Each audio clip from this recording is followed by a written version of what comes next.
Mama wakwaba aha eye GCN page so meeting the adwoa searching and then the day the kanya o dey ehwe me a mesro na wa subscribe to my channel. We are now don sa emia bell ne so ube ya notification ene sa ne news de betum bia obenye bia tie anase obenye bia hwe ewo GCN page ha. Oman FM omo newspaper review discussion a omo ye no every morning bia ewo oman no omo de ensem bi etudwa na omo sem omo kenna ne se sisi teachers eco strike na omo strike na omo kono asiche nyina ne se omo peculiar allowance na eno omo ekire se aho anka mo request da mo bisa no anka ye perfect asem bi eno because mo susu se oman ni mo ayeden ena mo aketu aso enhye da enkoso nti mo ho kire mo nti allowance nanka eye na sa allowance ya mo hwehwe. You are the same people mo refuse say mo betu ayi levy sisi ayi levy no anka ye tax oman bia e say ye gege tax na ye de ebo man ho bra enye tax ba ko enye mienu dudu bia ye betinye nye sika ye de abo man ho bra na ka besia ko bebrebe no ye twa so no sisi ayi levy no ye se ye ntua NDC for a propaganda campaign against yi levy ya na sisi Ghana for agega yi levy ye se ye ntua ena na nado ni expectation anka open no sisi on rich say ondu ba bia enti ye ko IMF na IMF ye ba bekoi ena teachers for sorry said abi omo ho kire omo nti omo pe alawa because omo nim say kene kia IMF na eba so a enye obebre ho a ye betete so nti bia na aka omo nti da bi omo de omo ehia omo sika ansa na IMF ne de enti akwa akoshase na eno no omo ekire say omo strike na omo ekono anka ye but you say mo refuse say mbetu IMF na you say sorry mo refuse say mbetu yi levy na mo so mo ko demonstration say mo pe eye kola alawe na ahemfa na nanado enko fasika no emfa embre ho enti no mo dwen hu bio na mo sanso enko back to classroom na mo enko suande na nanado esiesie ene apabi ede amamo na enti ensema omodi tudwa ewo newspaper review discussion ekoso ewo Oman FM. Soldier for affectium, police for affectium, fire service for affectium. Dia I was seeing young one abotre. Ni ehwehwe to ya ban to no. Now share positions bi say nagra president ya okay. Share okwan ne kasa okasa. Any conciliatory language na oka no. I say obi ta na chi say munye say na ye ma ban ho nche no. Eno de oye ne sa de amova. Obi eni ho no be adwen. A university teacher be say we have continuously pray that we get our salaries in these difficult times because someone who say aban sika no ebi ni ho na ebusuafo ebra aban ye say oye levy na enka ebi bamu a ya ne kakrakra na obi ansa ka be kosi say sama ma we no atumfo say ma ye ntua na nkrofo ntua yi levy eni da so ananke say yi levy ne kra buy na anticipation and expectation na buy one no e fa so ba saa enka ebi IMF ya nkrofo ebu ofu say yakwe nke ya anko anameboa enso say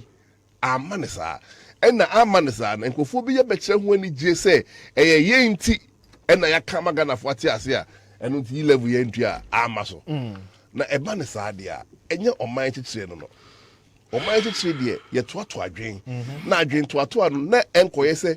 eye obi benefit be enti na aban take certain policy but ebe ya adwen toato a ebe boa Ghana man nyina na enkoye say ye fa na MPP ho akokire de tibia pamo mo fia ban kumura mi na mo so wanyi o kumura mi so mass dismissal na happen ewo military government breast or that Wellington was at the Ohinijan Sports Stadium recruiting and we got you hey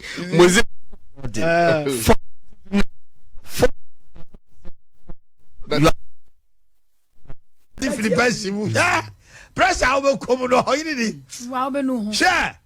nyame adom me ne abanka o man yemfa no kranya adwuma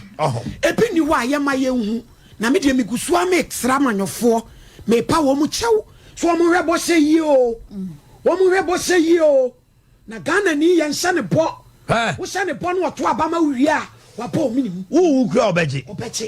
so na Exactly. kan wa mo minim wo nsem nyanso mu no afa nkɔhye bo sika nkura wo kɔhye ho bo na banyoni bia no a wo ba ne botan ne so obeku yai still obedi bidie nanso obotai so pese odi ekoburu baabi na wa hwe yi ana baabi a pese odi ekoburu no situation bi amwa me ankoduru ho me nim say MPP4 say omo wo ayi ya na mo kan say sasa bi di omo achia tribone tibone omo baabi Kufo be 2006 economic na crash Ghana awona wo hana Barclays ankasa awura fi say loan wo hono mo data na tu abu gas mayo enso na lamba gas mo omo fele gas no omo de aba efie no no di gas na no to the doorsteps 2006 so and omo yi omo ni free VRA and a doom so je bam doom so ne ba ya obakaya 2007 and a world credit crunch so de ho ba chimo and a fe petrol boss so peja ne mu and you must say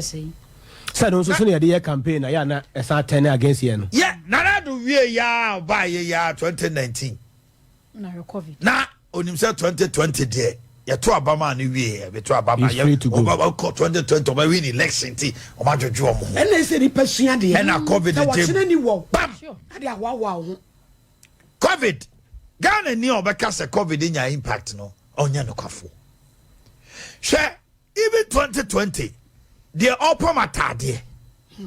o wan e kwa adwuma akwa sorry wedding no omo no mu deda funu ni sa ne ma ni nyira ye to disposable cap lo wan ko je ko fa ne me nkura we cap ni na na ye me ka wan e beto akwa party what would they no I know you kitty o na the impact of importers $3,000 worth of container a page mu 15,000 12,000 okofa ne ma ne ba wo so onye dey eno na yi for ne omu ayi ne omu ko American president Joe Biden say 10 big companies are in charge of containers boom and they made $150 billion COVID season and even now because container no almost said that at container no so it's a container 100 no more and now 50 no I catch us say oh maybe I think people are trading in containers and a container ko fa ne ma ne baswa or kwa yenye production bia na ode akọ enti o calculate ni bo na ode free ho ba ni nyina bo enti container o fa no 40 feet at $3,000 no Ghana ni ko China ne ma ba kwa $15,000 na me Father Christmas I was say me toto ne me dem ma na utuaka and aban no so antima se ne ma ye na dollar no so as a Usain Bolt and wa kodru 8 enti me to ne ma 3 months ago 7.5 na se see a dollar drew 8 and never never no I was say me calculate dollar near day at the tuso this is our situation and Ghana for be Britannia blind eye politically say ya be say ya man ya to say ya de emfa ho una ka so ya president untumi nya dia we find ourselves in a situation eh nanado oni hawo one say no be dey before na tumi a kire ma Ghana for atiase no more communicators no do they have it Omoba na social media langase ne de ebedi wata no dey offer but ade you are not here to serve social media langas nipa dodo etie ene no social media for me yes enti yenka no kro ade ne nya yenka ya ye beka we are in a conundrum and we are in the doldrums ne bro kakaka eno pay dai ba ku ba ya odi bunkum twaddle what na so dey corondom we find ourselves in the doldrums ya bo ame for me ba pole dro bre me na ma Oman no un say me ntwa no but un say de ye no ye kura no ye boa e wo communication field e de abo yes sankwa men PPM yes ankwa men this year on be diu ya abo amade wo be fa camera nim won fa dem camera yo nim late so be bia no why not this say ya wada no yes enya update no sister fa ko please you raba Bra go place. Eh, ti wo pa mo be ana. Oman ne what I said yeah. I by order sit down. Akosia. By order sit down. One worry ye. Ye fa ntwe na so. Why what you say ya wada no be fa ne off. Na nya dwuma. We are no he. Eh bo ama. Transit. Why late transit?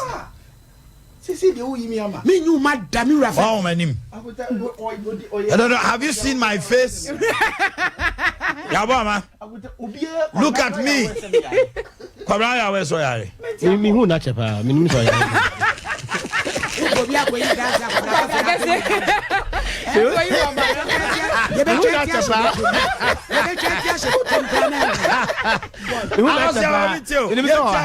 Me pia monte na mu say the car is. Yenti akosia. I was saying to you. Oh my medasi na yes I am for some ye king obi baka say I am for no enya de foforo afe na aba no kre sanse ebia di nka aba ye hunu se ne sitie pen na mpanfo baka say ehunu bi penti na abo aserewa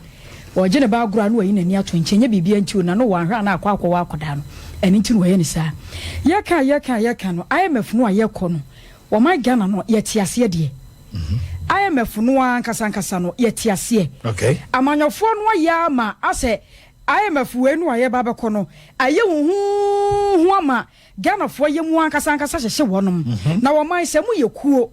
na se executives ya wonom di kuo nanim. Se emu bi se secretary treasurer financial secretary ni ade e sore beka asem makuo ma no ebufu a wo bie ne wonom obetumi aka asem makuo ma no bo ato mo yem se president a wodi animu edi na me ka de akosi so mampanyi na ado yenim se covid ba ye mampanyi ni eka